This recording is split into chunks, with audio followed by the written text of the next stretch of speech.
किस तरह से अपने रिश्तेदारों को जमा किया था सबसे पहले, और फातिमा रज़ियल्लाहु तआला अन्हा, सफिया रज़ियल्लाहु तआला अन्हा को मुखातब करते हुए कहा था कि या फातिमा सलीनी मिन माली मा शि'ति, तुम मेरी माल से जितना चाहो तुम ले सकती हो, मांग सकती हो, मैं दुनिया में तो तुम्हें माल दे सकता हूँ, कल क़यामत के रोज तुम्हारे किसी काम नहीं आने वाला। इसी तरह से अपनी फूफी सफिया को भी मुखातब करते हुए कहा था। उस मौके से जब इस्लाम और तौहीद की दावत दी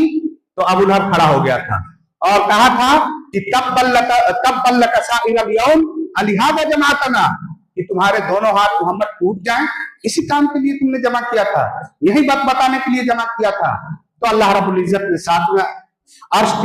अर्श के ऊपर से इस सूरत को नाजिल फरमा करके अपने नबी का दफा किया था और बताया था कि आपके हाथ शल नहीं होंगे, बल्कि शल तो अबू लहब के हाथ होंगे। और अंजाम भी उसका इसी तरह से हुआ था। उसकी बीवी उम्मे जमील जो जंगलों से लकड़ियां चुन चुन करके, कांटों को चुन चुन करके लाती थी और अल्लाह के रसूल सल्लल्लाहु अलैहि वसल्लम के रास्ते में बिछाती थी,